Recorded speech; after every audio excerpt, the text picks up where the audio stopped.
Salut, c'est Igloo sur topmusic.fr avec Cédric Simonin, Bonjour Eric. l'animateur que le monde entier nous envie sur les questions de l'habitat. Vos questions. Là, il y en a une vraiment belle de questions. Ville du futur, rêve ou cauchemar? Et pour traiter ce sujet, ce thème, on a invité Cyril Cardone. Bonjour. Bonjour. Vous êtes le président fondateur de Black Church, Oui. que vous avez fondé en 2016. Oui. Qu'est-ce que c'est Black Church? C'est une société d'ailleurs spécialisée en sûreté-sécurité, Ouais. intelligence économique, négociation et cybersécurité. Ok, donc spécialiste de ces questions. Pour vous, la ville du futur, ça sera un rêve ou un cauchemar? J'ai même noté paradisiaque ou dystopique. On aura peut-être la réponse à la fin de cette émission, Cédric. On va consulter Wikipédia déjà pour comprendre ce que vous voulez dire. Oui, je voulais qu'on en parle des villes du futur parce que les villes du futur, elles seront plus technologiques, plus digitales, bref, plus numériques. Et puis, mis à part à Hollywood, on a rarement des projections de la manière dont le numérique va modifier notre manière de vivre la ville. Alors, sous couvert de protection des biens et des personnes, on voit fleurir une multitude depuis 20 ans, une multitude de caméras à chaque coin de rue. Mais l'enjeu est beaucoup plus large que ça. Et c'est pour ça que je souhaitais inviter Cyril Cardone, parce que vous êtes le spécialiste de la sécurité numérique. Est-ce que vous pourriez déjà nous préciser comment on fait la différence entre sécurité et sûreté? Alors déjà, c'est une super question parce que dans le monde français dans lequel on vit, on fait un énorme mélange entre les deux. Donc il y a une vraie différence entre la sûreté et la sécurité. En fait, dedans, c'est la notion d'engagement et d'acte de malveillance et la responsabilité que la personne qui crée la malveillance a dedans. J'entends par là, plus c'est malveillant, plus c'est sûreté, moins c'est malveillant et plus c'est inintentionnel, c'est de la sécurité. Voilà. Alors, La nuance est très importante. La nuance est très Ouais. importante. La sûreté gère la malveillance. La sécurité gère les actes, l'incendie, la fuite d'eau, Les voilà, accidents, en fait. les accidents. alors, ce que je propose, c'est de laisser la notion de sécurité de côté pour l'instant, parce que tout le monde comprend bien ce que ça englobe. J'aimerais qu'on évoque plutôt la question de la sûreté. C'est quoi l'enjeu, au fond, de la sûreté pour les villes? L'enjeu de la sûreté pour les villes, ça va être le partage des données. On voit qu'on va dans un monde de plus en plus technologique. Qu'on ait envie ou pas d'y aller, on va y aller, tout droit. Même ceux qui mettent des freins, ils ne pourront pas empêcher l'évolution. La grosse problématique sera l'interconnexion des données et sera comment on les capte et comment on les donne, comment elles sont gérées, analysées, traitées et surtout comment elles sont protégées.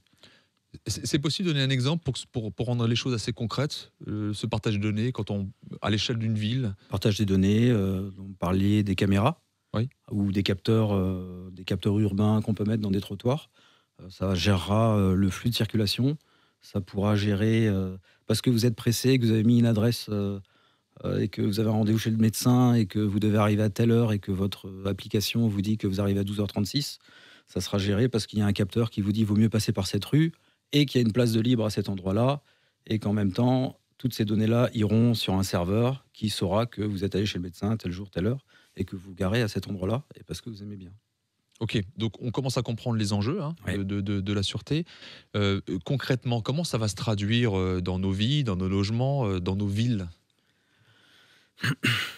Concrètement, comment ça va se traduire ? Je pense qu'il faut refaire un point, c'est qu'on parle tous de villes du futur, villes intelligentes, smart cities, mais il y a eu un petit sondage qui a été fait l'année dernière, 50% des Français ne savent pas ce que c'est. Moi non plus. Alors je vais faire une phrase un peu grandiloquente, mais la ville intelligente, moi je ne sais pas ce que c'est. Par contre, une ville des intelligences, je sais ce que c'est. C'est-à-dire que c'est la collaboration de plein de services, de plein d'infrastructures, de plein de structures privées, publiques, qui vont devoir se mettre autour de la table pour pouvoir gérer cela. Et d'autres qu'on n'imagine même pas encore. Et d'autres qu'on Oui. n'imagine pas. Alors, créer des maisons, c'est pas mon métier, mais au vu de mes connaissances, on a 5 thèmes d'évolution qui ont été la gestion du bâtiment, la gestion de l'énergie du bâtiment dans lequel on est. Maintenant, on a le numérique qui arrive et la donnée, qui va pouvoir gérer les espaces. Par exemple, les places de parking, mais aussi peut-être un turnover sur les bureaux, sur les logements. Et puis, on arrivera doucement sur peut-être même des nouvelles formes de bâtiments qui arriveront par l'IA. Et tout ça sous couvert de la sûreté-sécurité qui va rentrer comme un point dans la figure dans la gestion de cet urbanisme. Parce que l'acculturation est rentrée un nombre incalculable de personnes dans une cité. On ne peut pas gérer une population sans la maintenir en sécurité. Alors, ça me fait la transition à ma question suivante, parce qu'on voit de plus en plus de quartiers Oui. qui se replient sur eux-mêmes. Alors, ça existe depuis de très nombreuses années aux États-Unis, c'est lotissements qui sont fermés, Oui. sécurisés. Ça commence à Paris, Oui. où il y a des rues qui se ferment. Oui. J'ai entendu dire, mais je ne l'ai jamais vu, des quartiers qui commencent, entre guillemets, à se fermer. En fait, c'est une multitude de rues qui se ferment. On a plein de rues qui se ferment, ça devient un petit quartier. On a Nice, qui est une des villes les plus surveillées de France. Oui. Alors, on a reçu, il y a 2 ans, Carlos Moreno, avec son concept de la ville du quart d'heure, sur lequel j'ai un avis assez personnel. Mais maintenant, est-ce que c'est pas ces enjeux-là de villes, de quartiers fermés, est-ce que c'est pas la ville du quart d'heure poussée à son paroxysme, avec des quartiers entiers qui se ferment et qui se replient sur eux-mêmes? Alors, le terme ville fermée, c'est un terme américain, ça vient de gate community. Donc, c'est ce qu'on a vu, ces villes qui se ferment aux États-Unis. Il y en a quand même beaucoup dans le monde, des villes qui se sont fermées par une sorte de ségrégation ou discrimination sociale. Il y en a 7 qui sont prévues en construction dans le monde. Donc, on en a vu une notamment qui a tourné cet été sur tous les réseaux sociaux, cette fameuse ville en Arabie Saoudite qui va être créée sur une sorte de long couloir, etc. Donc on comprend très bien que les gens qui iront habiter là-bas, ça ne sera pas tout le monde, et que les autres seront à l'extérieur. Carlos Moreno, avec ses amis scientifiques, il vit dans une sorte d'idéal urbain, à juste titre. Il a, à mon goût, oublié un élément essentiel et qu'on retrouve dans la pyramide de Maslow. C'est-à-dire que oui, on a la gestion des biens physiologiques, c'est la première étape. Puis après, on est sur tout le reste, et notamment l'idéal, tout ça. Il a juste oublié la deuxième. Et la deuxième, c'est la sécurité. Personne ne peut vivre et atteindre un idéal sans se sentir bien chez lui. Il y a eu une conférence, ça s'appelle la conférence de Tel Aviv, il y a 2 ans, qui s'occupe de la sûreté-sécurité des grands milieux urbains. Et un projet a été monté à Mexico City, avec notamment des grandes entreprises françaises et mondiales. Et on a réussi à démontrer qu'en maintenant une sécurité, alors peut-être exacerbée par le biais de caméras, drones, capteurs, centres de commandement, etc., la délinquance a baissé, les vols de voitures ont baissé. Enfin, on a un ensemble de critères et de statistiques de délinquance qu'on peut suivre, nous, dans nos pays régulièrement, qui ont quasiment baissé de 50%, avec un taux de satisfaction de la population qui, lui, a monté de 80%. En fait, on a tous envie de vivre bien, quoi. Donc, ça veut dire qu'il y a une adhésion à ce mode de vie. Oui. OK. Mais est-ce que ça risque pas d'accentuer les disparités sociales et faire le balancier avec la politique sociale, avec la politique actuelle de mixité sociale, dont on voit les limites, peut-être?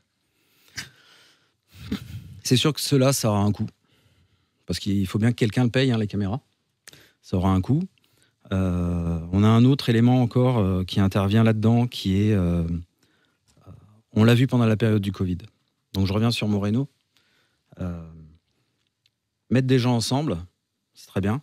La ville du quart d'heure. D'ailleurs, il dit même, je crois, si pour l'avoir lu, il y a une ville, la ville des 30 minutes, ce qui est à l'extérieur. Mais en gros, tout le monde vit enfermé. C'est ça, la ville du quart d'heure. Donc, on va à son bureau à 15 minutes, on peut faire ses courses, tout est à disposition à moins d'un quart d'heure. Oui, mais on a vu pendant le Covid que mettre des gens ensemble, ça crée un problème qui est inhérent à la nature humaine. Et ce problème ne peut être géré quand ils sont enfermés ou contre leur volonté. Contre leur volonté, mais si on voit et si on regarde un peu juste les statistiques et l'actualité, on peut prendre des départements qui sont à problème et on comprend bien que les problèmes sont dans le département. Pourtant, les gens peuvent circuler dans le département. Et le fait que les problèmes baissent, c'est simplement parce qu'on met un peu en avant la sûreté et la sécurité, parce que les gens, ça fait partie de la nature humaine, on veut vivre sereinement, en fait. L'être humain est voué à vivre sereinement. Oui, et puis Carlos Moreno, alors, plus que fermé, c'est plutôt en vase clos.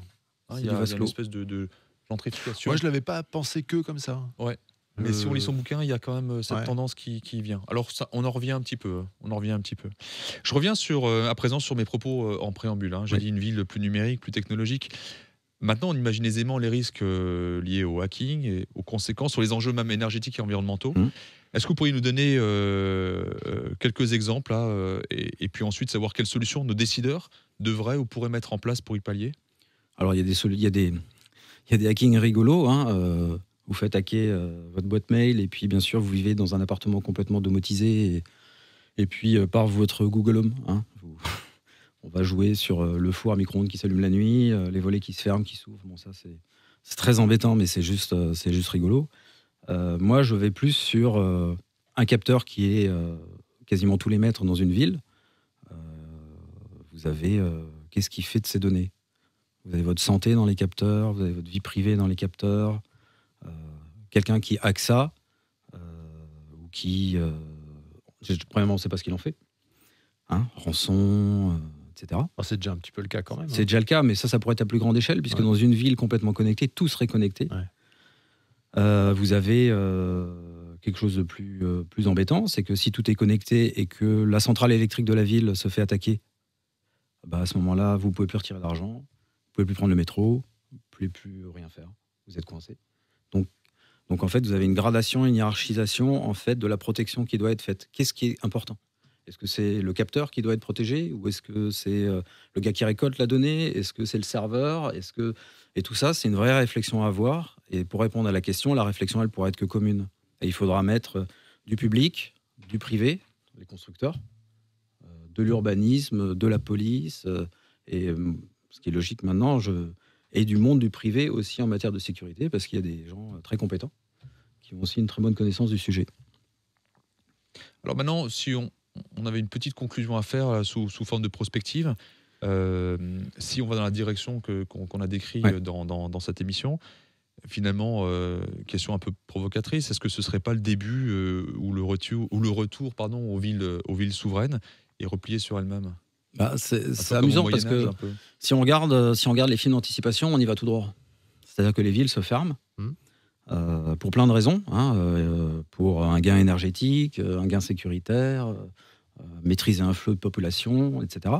Donc oui, on se ferme. Quelque part, on revient en arrière, puisque les villes au Moyen-Âge étaient fermées. Je le rappelle, il y avait une forteresse, il y avait un seigneur, il y avait une police, etc. L'économie, le marché était à l'intérieur.